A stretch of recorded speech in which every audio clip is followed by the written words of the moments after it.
So many military observers, people on Twitter, the Twitterati, if you want to call them that, insofar as open source intelligence and all these people who are commenting on the war in Ukraine, they keep saying that Russia is going so slow. They're not having any breakout success, and that shows that Russia is losing because they're not winning fast enough for these armchair generals taste.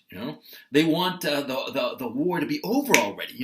Quick, quick, quick, quick. And of course the actual generals who are running this war for the Russians, of course, what's their priority? To minimize the loss of life, of course. That's obvious.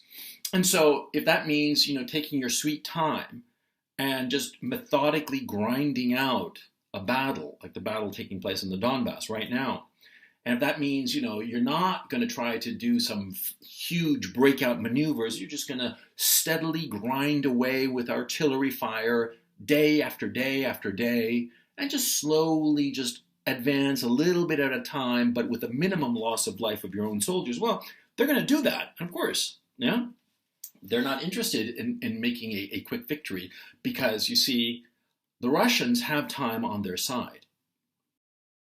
They do. They have all the time in the world. They're in no rush. Of course not. They're winning. They're winning this war, whether you like it or not.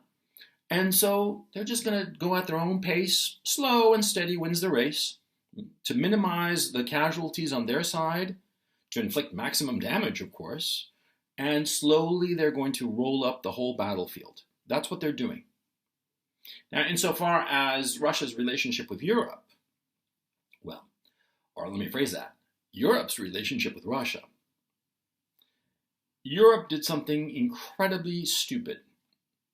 Europeans were goaded by the Americans into a forced divorce from Russia. And because of it, the Europeans deprived themselves of all the resources that they depended on Russia to provide. Not just oil and gas. And by the way, they're getting ready to sanction oil. They're getting ready to spite their nose. They cut off their nose to spite their face. But the Europeans, they depend on the oil, the gas, the food, the metals, the industrial gases and other supplies. All of this stuff from Russia. And see, the European economy is running out of time. The European economy, well, first, you're going to start to see shortages of food. And those shortages of food are going to start to happen in the late summer of this year. Because Europe does not produce enough of its own food. It depends on Russia, on Belarus, on Ukraine, on Kazakhstan for food supplies. And they're not going to get them. And so towards the late summer, that's when they're going to start to have food shortages. And the energy shortages are going to start really into the fall as you get closer to the winter. And you will see rolling blackouts in Amsterdam. And you will see food lines in Paris. And you will see lines to fill up gasoline tanks in cars in the UK.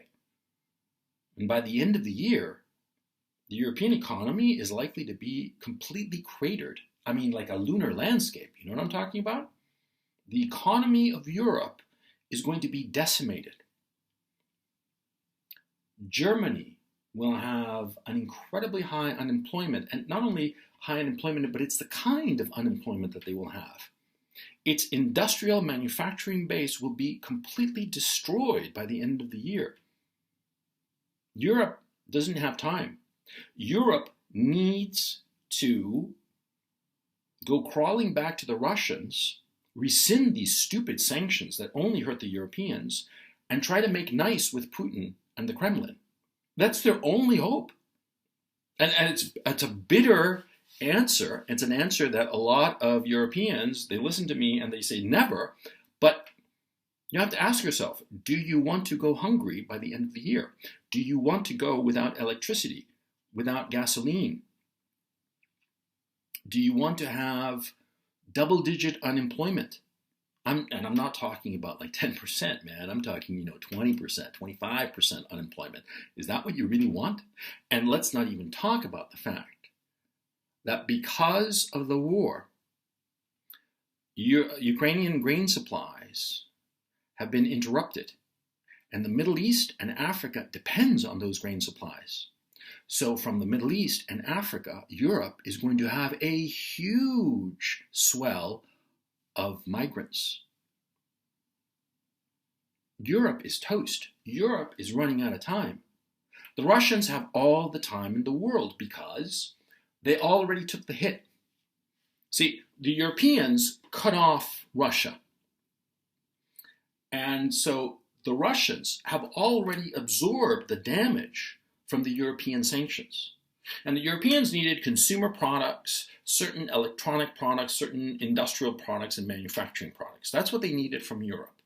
And those products are now gone, especially the consumer products. They're all gone. But Russia is still floating along. It's doing fine, as a matter of fact.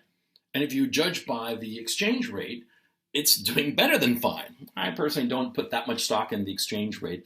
I think that the ruble being so strong against the euro and the dollar is a temporary thing. It's not that important long term. Although long term, that is 5 to 10 years, the ruble will be the dominant currency insofar as commodities are concerned. But that's for another conversation. The point of this conversation. See, Russia already took the hit. They got hit really hard. They got the thermonuclear weapon of sanctions from the Europeans, and they survived. But the hit that is going to be inflicted on the Europeans is going to take a long time